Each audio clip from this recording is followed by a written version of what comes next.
Let's can some beets today. And let's also can some potatoes today. Like I said, I'm canning beets and potatoes today. These will be canned, partly water bath or steam canned, and the others in the pressure canner. But I'm not going to go through detail for detail on these, but we will talk about some stuff while I'm doing these. And you'll see some of what I'm doing with these, but I will link the video for potatoes and the other one for beets to this video so that if you're interested in canning either one of these things, then you'll know where to go and find it. So I'm going to show you what I'm going to do to get started with my beets right now. Okay, so you notice I've got a pot of water on the stove boiling, and the first thing that I've got to do with this water, you'll see this, that I'm not peeling, I'm not washing, I'm not anything. Just drop them into that water. And that is what's going to make the skins just slide off. And whenever I'm done, I'm going to let that water cool. And then I'm probably going to pour it around some of the plants in my garden. But then I'm going to show you how those skins on the beets just slide off whenever you do this. So I'll have to do a couple of pots of water or beets like this in order to get them all ready to go in the jars. And it'll take about 15 minutes or so for the beets to get hot enough for the skins to slide off. This is another tip that I'll give you today. This is for potatoes. As I peel the potatoes, this is cold water. And so as I peel them, I'm going to drop the potatoes into the cold water. First of all, it will keep them from starting to turn dark, but it will also let some of the starches in the potatoes begin to escape. And so you won't have as much starch in the bottom of your jars. Okay, so I'm sitting here in my recliner. Matter of fact, I'm going to prop my feet up. I don't think I've told you all this. Last fall, whenever I failed twice, I had my shoulder surgery, but I hurt my knee and I hurt my hip, and they're still giving me trouble. So next week I'm having a CT scan to see what's going on, especially with the knee. So those of you who pray, you can pray for me, but I do this a lot so that I don't have to stand on my feet to do my produce. I'm just going to sit here and peel these potatoes, and we'll talk a little bit. I think a lot of y'all still have not seen the video that I did this week. Actually, I guess it wasn't this week. It was at the end of last week, on the food shortages that we will see. And potatoes was one of the things that we could potentially have problems with, starting in the fall. What we're seeing in the grocery store right now, much of what is there is stuff that was grown last year, especially in canned food. Now, in fresh produce, the potatoes are probably some of the early crop from this year, maybe some of late fall's product, but I doubt it. If it's frozen or already in cans, it's probably from last fall. But I said that Diane would be putting up potatoes, and when I went to the store this week to pick up some milk and stuff, I went ahead and got 20 pounds of potatoes. I normally would grow my own potatoes, but as y'all know, I've not been able to grow much in the garden, but I have some tomatoes my vines already have little green tomatoes on them. That is, as long as my neighbor's chickens don't get in them. But anyway, I have those, and then my cucumbers are coming up. They look really good. Some of my peppers look good. I think the rain We had so much rain the other day.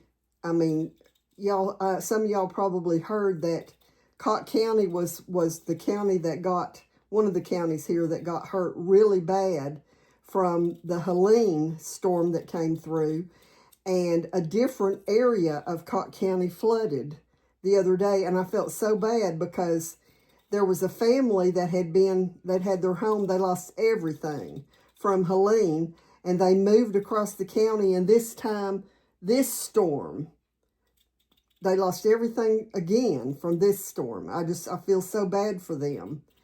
And, but there's, a lot of cleanup and stuff going on from doing that, from the storm damage that came. But I think that all the rain that we got, I think it was like 4 or 5 inches just in a couple of hours of rain. And of course, I'm growing in raised beds, and I have them the drainage in them that's really good, but it's still, pepper plants especially do not like as much rain as some of the other plants. So we'll see if I get very many peppers off of it this year. But my herbs, a lot of them, they're doing really good. I'm going to harvest some of them in the next few days, I think, and probably dehydrate some so that as I get into the summer canning season, I will have lots of that stuff to do. And I've already checked, and the farm where I go to get my canning tomatoes, they're already selling. I think they're probably the greenhouse tomatoes, but for canning, I don't care. It'll still be good, and I'll get, plenty of good juice and everything off of them. Don't think they'll have the Romas yet, but I can get the regular tomatoes and go ahead and get my tomato juice canned.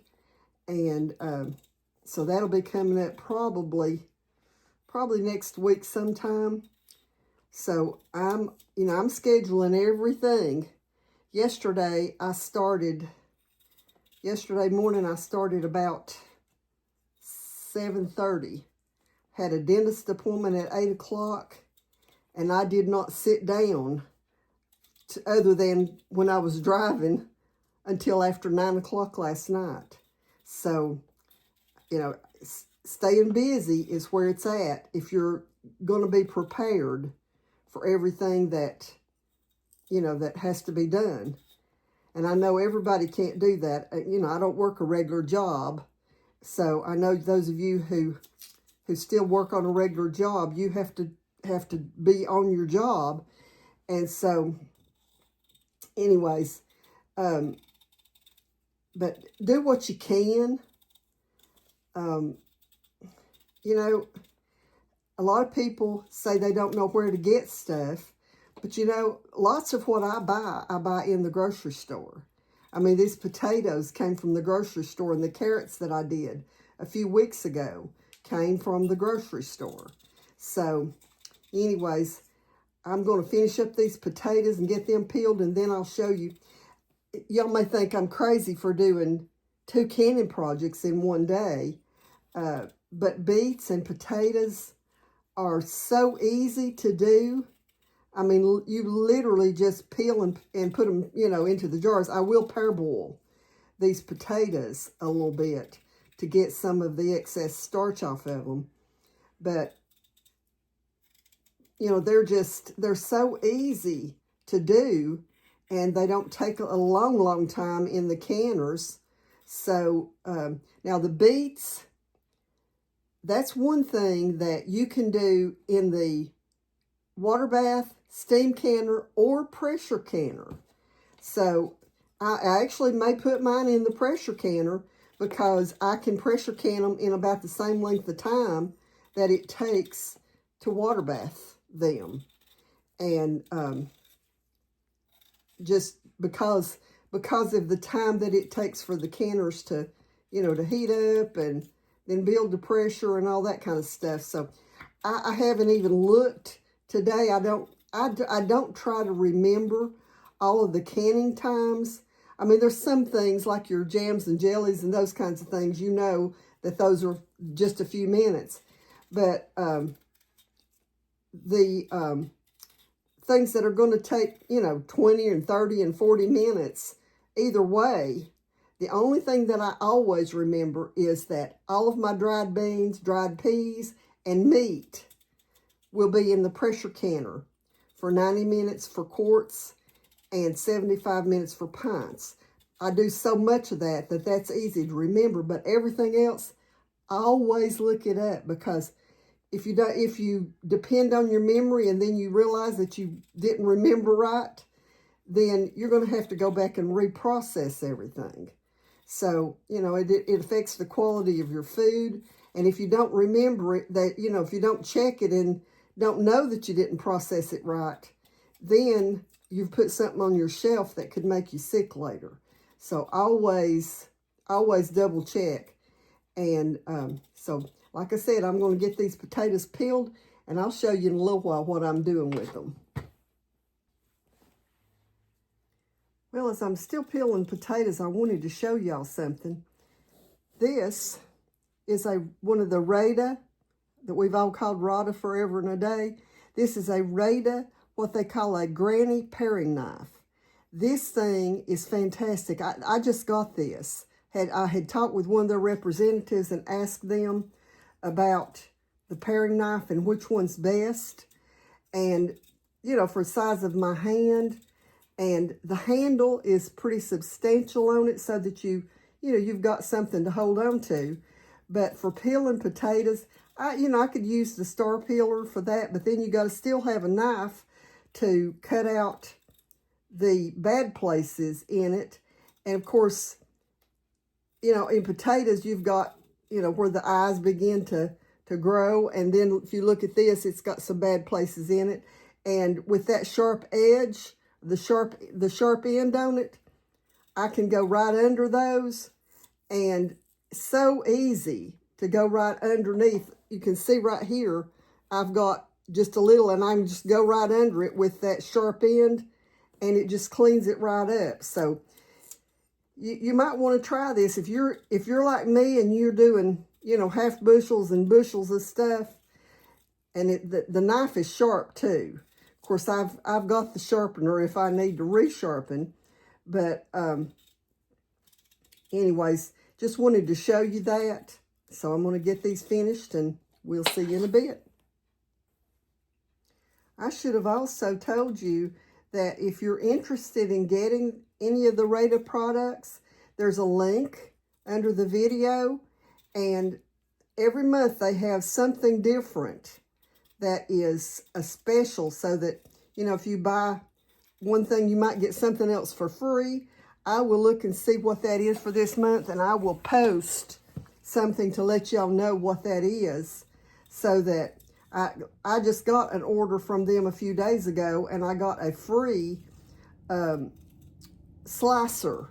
It's kind of like the tomato slicer, but it's bigger, to use for things like cantaloupe. And so I'm going to be trying that out in a few days too, just to see if I like it. So far, I've been using these products for, gosh, I guess 60 years, ever since I was still at home with my mama, because she had the knives in her kitchen. And I have not yet found one of their products that I don't like. And I like that they're made in America. Okay, so my beets are ready to come out of here. And so all I'm going to do is put them in this pan, let them cool completely so that I can handle them. And the skins, you can see there on one of those that the skin's already beginning to come off of them. And so all I have to do is just skin them, and I'm going to rinse them first, then skin them, and then put them into the jars and add my sugar and water and vinegar mixture over them. Some people like to put some spices in them. I don't do that. We don't care for them like that.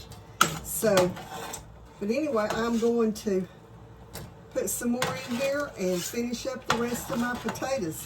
That little paring knife is letting me fly through the potatoes. I have peeled 10 pounds of my potatoes. I took them out of the water that they were in because it was dirty. I did not wash the potatoes before I started peeling them. And so they're now transferred out of the dirty water, rinsed and put into a sink of water, and I'm going to start cutting them up. So I'm trying to give you all a few tips and tricks as I do the potatoes and the beets today. One of the things that I want to show you is, you can see I've got a few little places on there. Here's a dark spot. I'm cutting all of that out, and then I'm also going to cut into the middle all the way through, because sometimes potatoes, like right there is a spot on the inside. I don't leave anything, any discoloration in the middle, because I don't want to risk the chance of them going bad in the jars because there was something in them. So, you know, sometimes whenever you have potatoes, they will get rotten spots in the middle. Okay, I want to show you here. You see this dark spot that's on both sides of that potato? It's beginning to rot in the middle. So I'm just going to go under it and cut every bit of that out. Don't leave any bit of discoloration in it, because you don't want your jar to go bad. See, this one's pretty deep. So I'll take that one and then go under it like this. So that piece is clean. And then I can do that, and that piece is clean.